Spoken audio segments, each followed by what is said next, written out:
Mummy, मुझे बचा लो mummy. तुम उस कुर्सी से उठती क्यों नहीं? मम्मी मुझे बहुत डर लग रहा है। तुम बस कुर्सी से उठ जाओ। Mummy mummy mummy. अरे क्या हुआ बेटा? अरे बेटा हो क्या रहा है, तुम्हें बताओ तो सही। अरे आप कुछ करती क्यों नहीं?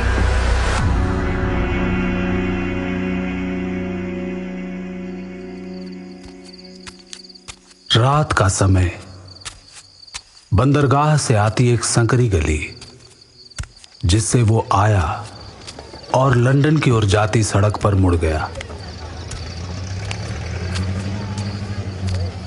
लंदन अपनी रोशनी में जगमगा रहा था। वो चलता रहा। वो तब तक नहीं रुका जब तक लंदन के उस चौराहे पर नहीं पहुंच गया।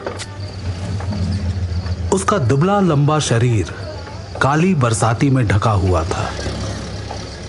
उसने एक कत्थई डंगरी पैंट पहनी हुई थी। एक नोकदार टोपी से उसका ज्यादातर चेहरा छुपा हुआ था। जो थोड़ा बहुत दिख रहा था उससे वो तीखे नैन नक्श वाला कोई अंग्रेज मालूम हो रहा था। ठंड का मौसम, सड़कों पर घना कोहरा छाया था। कभी उजाले कभी अंधेरे में चलता हुआ वो किसी भूत जैसा लग रहा था। आते जाते जिसकी निगाह उस पर पड़ रही थी वो डर जा रहा था। एक दो तो सहम कर पीछे भी हट जा रहे थे। माय गॉड बेबी, क्या था वो? उसके पैर लंबे थे पर वो सावधानी पूर्वक छोटे छोटे कदम बढ़ा रहा था, किसी अंधे व्यक्ति की तरह। पर वो अंधा नहीं था। उसकी आंखें खुली हुई थीं जो एकदम सामने शून्य में घूर रही थी। वो एक सीध में चल रहा था, जैसे बिना कुछ देखे और बिना कुछ सुने चल रहा हो। कुछ कुछ गलियों में वो ऐसे मुड़ जा रहा था जैसे कोई अदृश्य हाथ उसे रास्ता दिखा रहा हो। असल में वो अपने 15 साल पुराने दोस्त को ढूंढ रहा था। कुछ था जो उसे अफ्रीका से लंदन तक ले आया था और अब धीरे धीरे उसे उसकी मंजिल एक छोटे से रेस्तरां की तरफ ले जा रहा था। ये रेस्तरां उसके दोस्त अनाम का था। कुछ था जिससे उसे ये अंदाजा लग रहा था कि अब वो अनाम के बहुत पास पहुंच चुका था। अनाम को इस बात का कोई अंदाजा नहीं था। सच तो ये है कि अगर ये कोई और दिन होता तो अनाम 1 घंटे पहले ही सो गया होता, लेकिन आज वो जाग रहा था। पता नहीं क्यों इतनी रात गए वो अपने रेस्तरां में अकेले बैठा था, वो नहीं जानता था। वो यूं ही शून्य में देखता हुआ सिगार पी रहा था। दिन भर मेहनत करने के बाद वो अपनी दुकान का हिसाब भी कर चुका था। इतना थक जाने के बाद भी वो क्यों नहीं सोया था वो नहीं जानता था। वो नहीं जानता था कि आज दरवाजे की चटकनी लगाए बिना इतनी रात तक वो इसलिए जाग रहा था कि उसका एक पुराना साथी जो अफ्रीका में उससे बिछड़ गया था आज उसके पास पहुंचने वाला था। वो नहीं जानता था कि इतनी रात तक दरवाजे की चटकनी लगाना वो इसलिए भूल गया था ताकि घोर दुख और पीड़ा उसके घर में प्रवेश कर सके।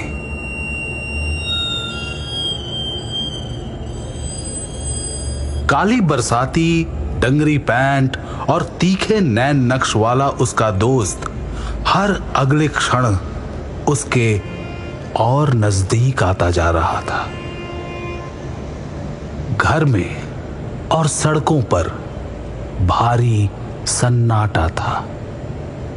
दूर से आती गाड़ियों के हॉर्न की आवाजों से कभी ये टूटता तो कभी और बढ़ता प्रतीत होता था। इस शांति ने उसके घर को भी ढक रखा था, लेकिन उसका ध्यान इस सन्नाटे पर नहीं था। उसका ध्यान गाड़ियों के हॉर्न पर भी नहीं था। उसका ध्यान उन घिसटते पैरों की आहट पर भी नहीं था जो उसके रेस्तरां की तरफ बढ़ रहे थे। बढ़ते बढ़ते वो पैर आगे निकल गए। कुछ दूर जाकर वो रुके और वापस आए। एक बार फिर वो सही जगह नहीं रुक पाए। इसी प्रकार उन्होंने कुछ और चक्कर लगाए। अंत में वो ठीक रेस्तरां के दरवाजे के सामने पहुंच गए।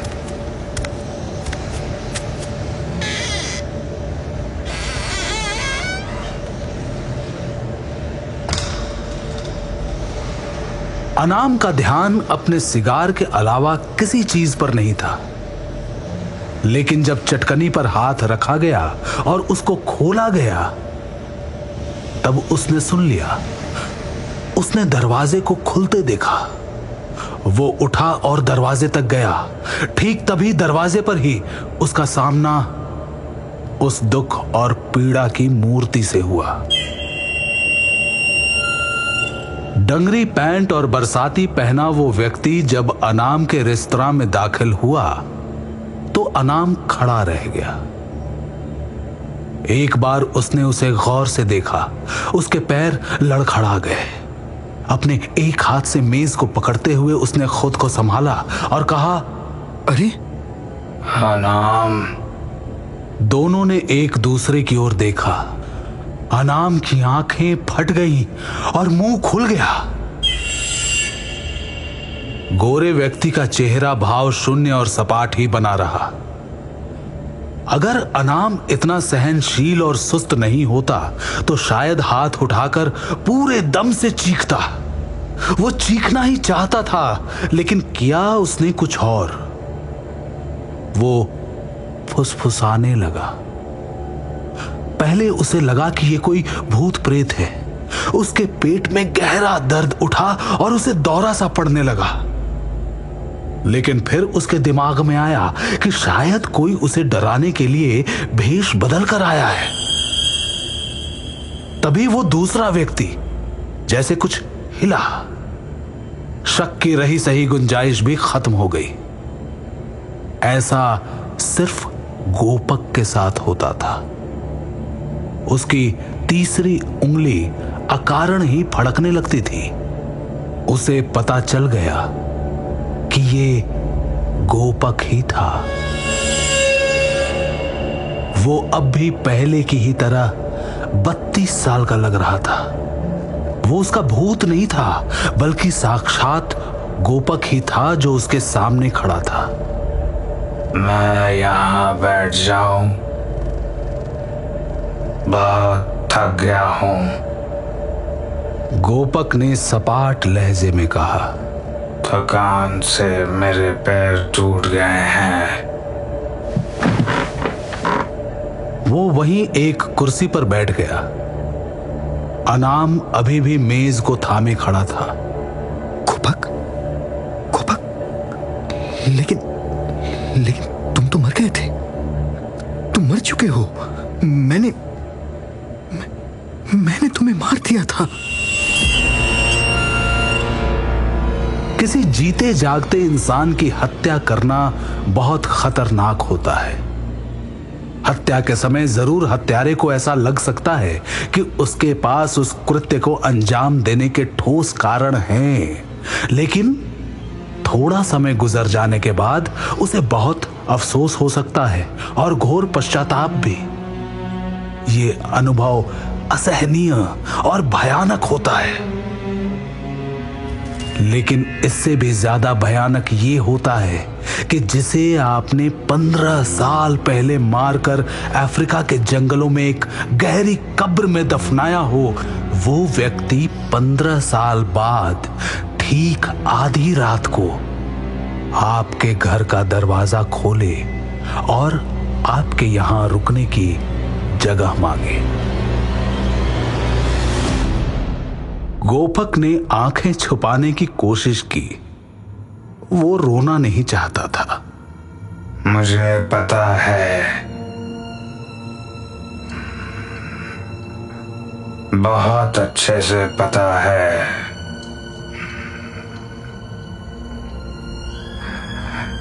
यही वो आखिरी बात है जो मुझे याद रह गई है कि तुमने मुझे मार दिया था।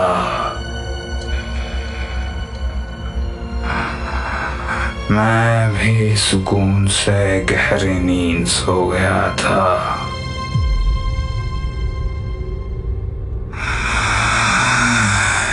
इतना सुकून जितना तुमने कभी सपने में भी नहीं सोचा होगा।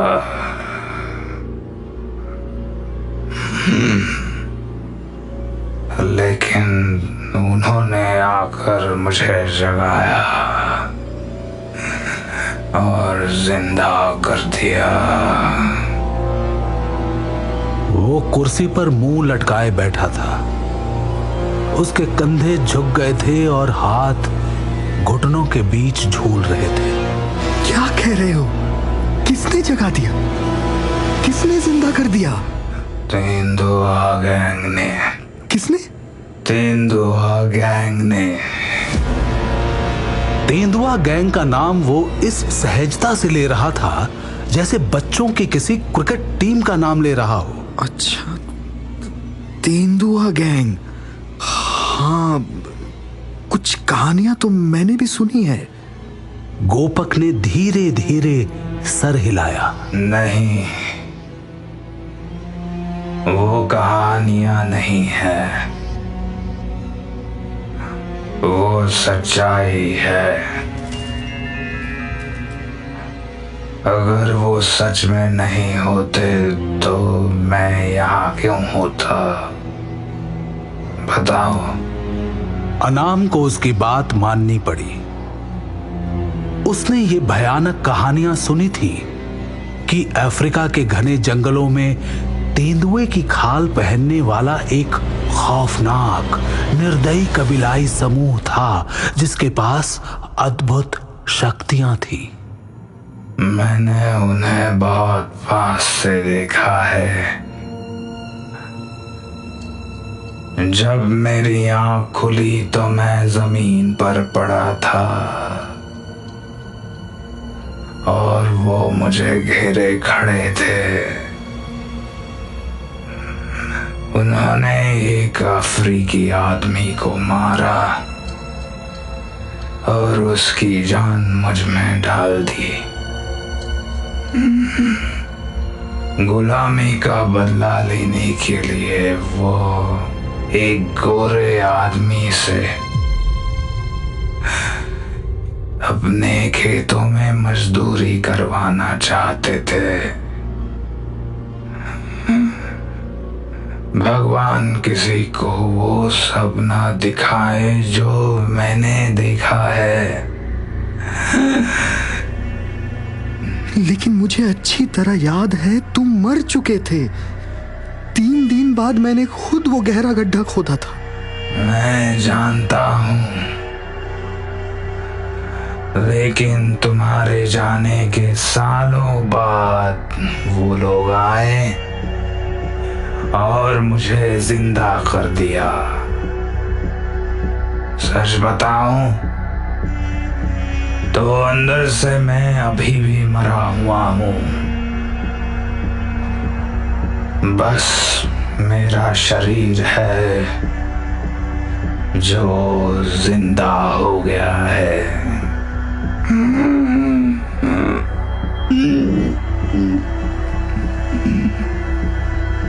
मैं बहुत थक गया हूँ।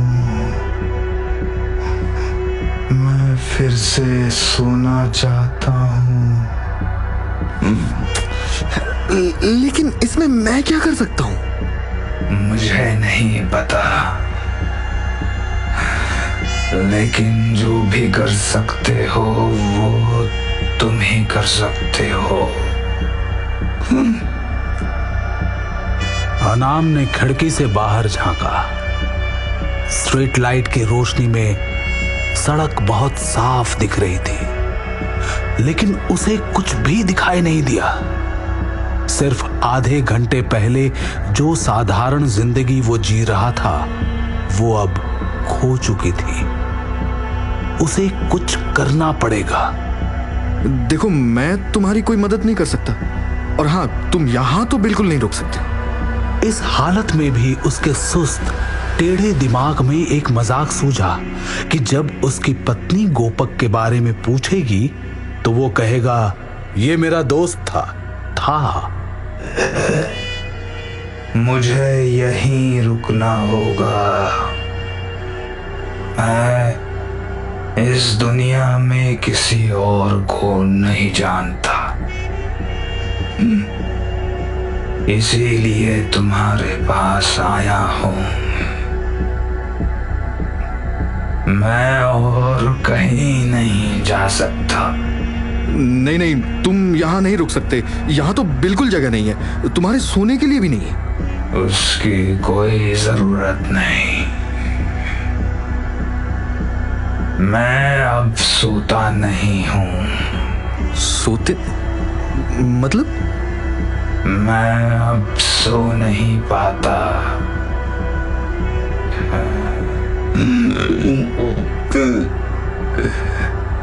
जब से उन्होंने मुझे जिंदा किया है मैं सोया नहीं हूं। तुम चिंता मत करो, जब तक कोई और रास्ता नहीं निकलता मैं इस कुर्सी पर बैठा रहूंगा। रास्ता? कैसा रास्ता? गुस्सा होते समय वो भूल गया कि वो एक मर चुके व्यक्ति से बात कर रहा था। अरे अब तुम ही बताओ, मैं क्या करूं?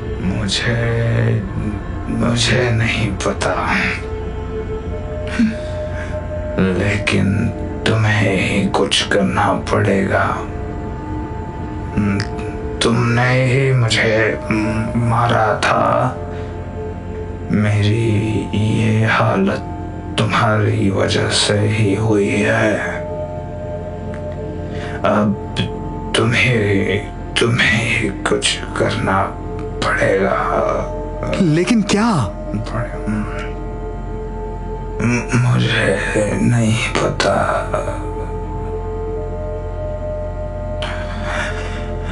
मुझे बस तुम्हारे पास आना था। कुछ था जो मुझे यहाँ तक ले आया, सीधे तुम्हारे पास। इसका मतलब ये है कि तुम ही मेरी मदद कर सकते हो।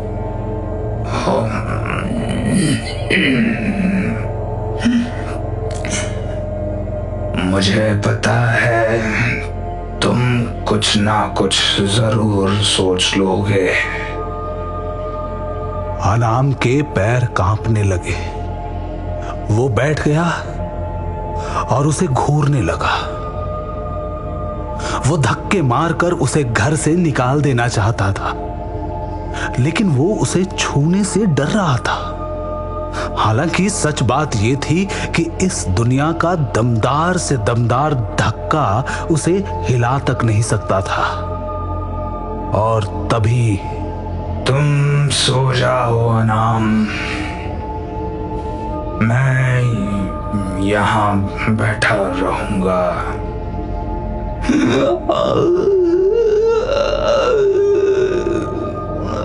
वो सर पकड़कर कराहने लगा। पता नहीं मुझे कब आराम मिलेगा।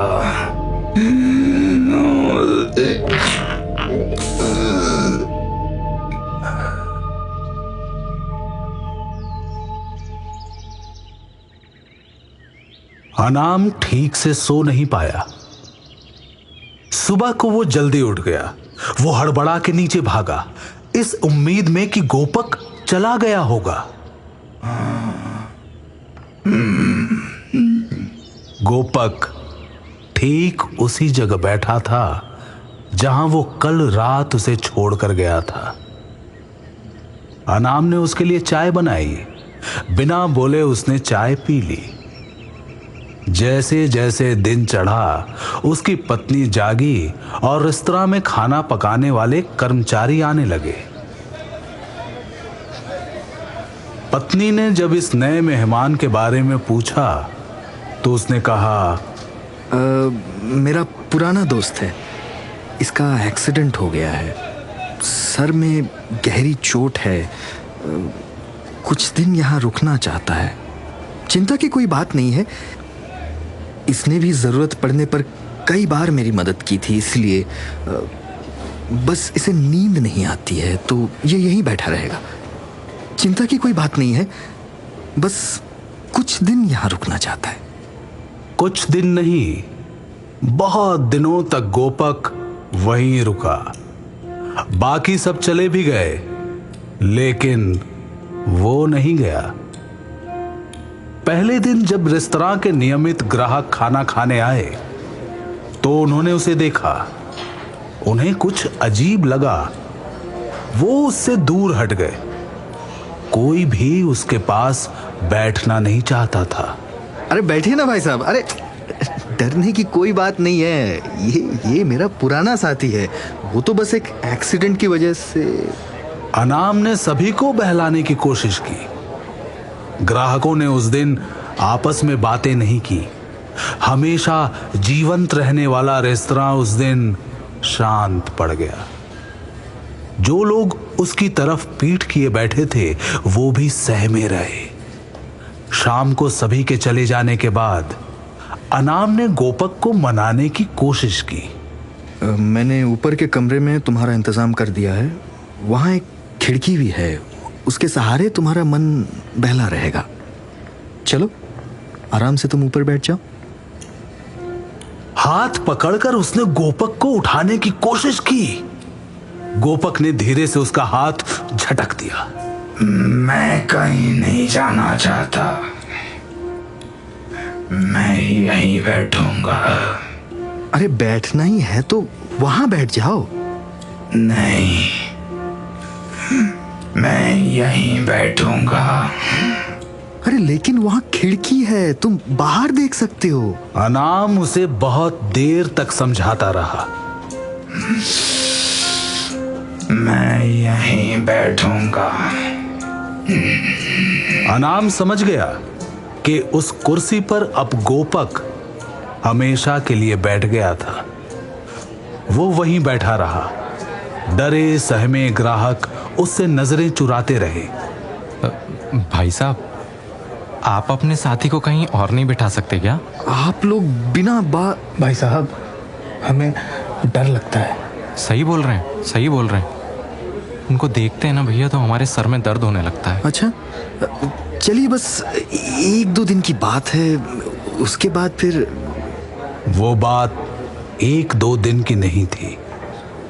दूसरा हफ्ता खत्म होते होते ज्यादातर ग्राहकों ने कहीं और खाना शुरू कर दिया। गोपक वहीं बैठा रहा, सर नीचा किए। वो ज्यादातर चुप रहता था। कभी बोलता था तो बस इतना, मैं बहुत थक गया हूँ,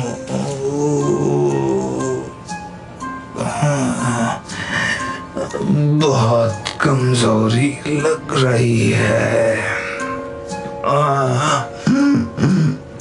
सिर्फ एक चीज थी जिसमें वो रुचि दिखाता था, जिसे देखने के लिए वो सर उठाता था, और वो थी अनाम की 17 साल की बेटी बबल्स। वो घर में इकलौती थी जो बिना डरे उससे बात करती थी। आपकी उंगली हिलती क्यों है? मिट्टी में दब गई थी। वो उसके बारे में कुछ नहीं जानती थी, लेकिन फिर भी उसे समझने की कोशिश करती थी। आप कभी हंसते क्यों नहीं हैं? पता नहीं। देखो, फिर से आपकी उंगली हिली। गोपक मुस्कुराया। इतनी बेजान हंसी बबल्स ने आज तक नहीं देखी थी। वो उदास हो गई और वहां से चली गई। गोपक उसके चलने की आवाज पहचानने लगा था। कभी कभी जब वो रेस्तरां में नहीं आती थी तो वो अनाम से पूछ लेता था, आज बबल्स क्यों नहीं आई? आज उसका पेंटिंग का ट्यूशन था। वो सर नीचे कर लेता। रेस्तरां में अब बस एक दो मोटी चमड़ी वाले ग्राहक ही बचे थे। अनाम की पत्नी की चिंताएं अब और बढ़ गई थी। आपने देखा है क्या, बबल्स आजकल बहुत चुप रहने लगी है, ना हंसती है ना बात करती है, बस एक जगह बैठी रहती है। देखो ना कैसे पीली सी पड़ गई है। अरे इस उम्र में ऐसा होता है। उसका मनहूस दोस्त बहुत दिनों तक वहां रहा, 2.5 महीने तक। अनाम की आंखों के सामने उसका कारोबार ठप हो गया। उसकी बेटी मुरझा गई और चिड़चिड़ी हो गई। नहीं जाना ट्यूशन। क्यों? सब कुछ आपको बताना जरूरी है क्या? हाँ है। बबल्स नहीं जाना है मुझे। Bubbles bubbles. अनाम किसी से बात करना चाहता था, किसी को बताना चाहता था कि 10 हफ्तों से उसके घर में एक लाश बैठी हुई है, लेकिन उसे पता था कि कोई उसकी बात पर यकीन नहीं करेगा। रेस्तरां में अब कोई ग्राहक नहीं आता था। करने के लिए उसके पास कोई काम नहीं बचा था। उसने शराब पीना शुरू कर दिया और यह अच्छा ही हुआ। शराब के नशे में उसे एक ऐसा उपाय सूझा जिससे उसके सर से यह बला टल सकती थी। शराब का गिलास हाथ में लिए वो नीचे आया। गोपक उसी कुर्सी पर बैठा था। गोपक, मेरी बात सुनो। तुमने कहा था ना कि मुझे ही कुछ रास्ता निकालना पड़ेगा। मैंने रास्ता निकाल लिया है। तुम सुन रहे हो ना गोपक? हाँ, तो तुम कह रहे थे ना कि तुम्हारी ये हालत मेरी वजह से हुई है। तुमने मेरी हत्या की थी। हाँ, मैंने तुम्हारी हत्या की थी। हमारा झगड़ा हुआ था, मुझे गुस्सा आया था, फिर जब तुमने मुझे डरपोक कहकर ललकारा था तब मैं पागल हो गया। वो तपती गर्मी, भयानक जंगल, जहरीले कीड़े मकोड़े, सच कहूं तो मेरा दिमाग खराब हो गया था। लेकिन तुम्हें मारने के तुरंत बाद जैसे एक पर्दा सा हट गया और मुझे सब कुछ साफ साफ दिखाई देने लगा। मुझे वैसा नहीं करना चाहिए था। हम लोग दोस्त थे। मेरा तो मन हुआ था कि मैं अपना हाथ ही काट कर फेंक दूं। मुझे लग रहा था कि तुम परेशान हो। परेशान हूं? तुम्हें अंदाजा भी नहीं कि मेरे साथ क्या हो रहा है। मैं अंदर अंदर जल रहा हूं। मैं ये सब और सहन नहीं कर सकता। मेरे हिसाब से एक रास्ता है। देखो, इस समस्या की जड़ मैं हूं। हाँ? मैंने तुम्हारी हत्या की थी और तुम्हें दफना दिया था। लेकिन तुमने कहा कि तुम्हें नींद आ गई थी, तुम्हें सुकून मिल गया था ना? मैं बस ये पूछना चाहता हूं कि अगर मैं तुम्हें फिर से मार दूं तो क्या तुम्हें फिर से नींद आ जाएगी? हाँ? गोपक सर नीचे किए बैठा रहा। थोड़ी देर बाद उसके कंधे हिले।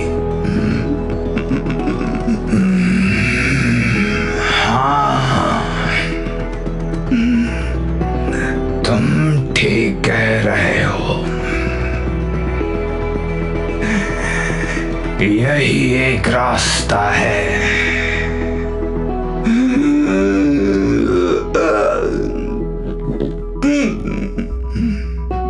तभी मुझे नींद आएगी।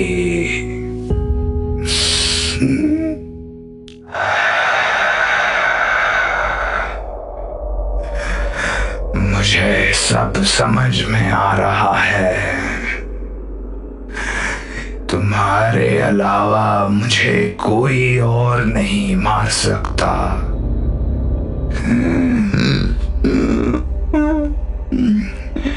कई लोगों ने मुझे गोली मारी थी, फांसी पर लटकाया था,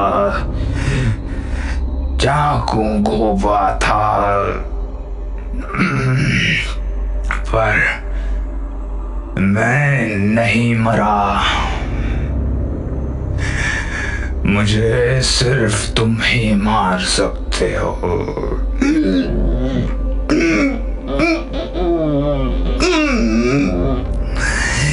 तुम बिल्कुल ठीक कह रहे हो।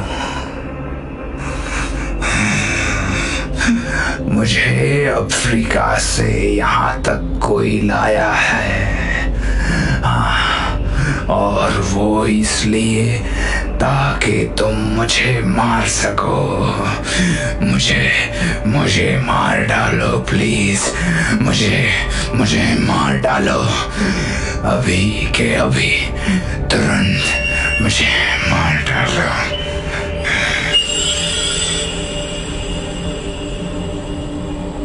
अनाम उसकी एक एक हरकत को ध्यान से देख रहा था।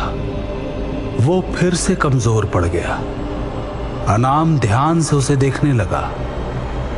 एक बार वो उसकी हत्या कर चुका था, जिसका पछतावा उसे आज भी था।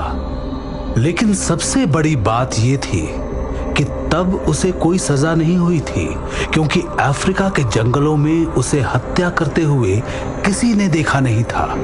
लेकिन ये लंदन था। गिरफ्तारी, मुकदमा, सजा, जेल, उसका भविष्य एक फिल्म की तरह उसकी आंखों के सामने चलने लगा। अचानक फिल्म में उसे एक रस्सी दिखी और फिर फांसी का फंदा।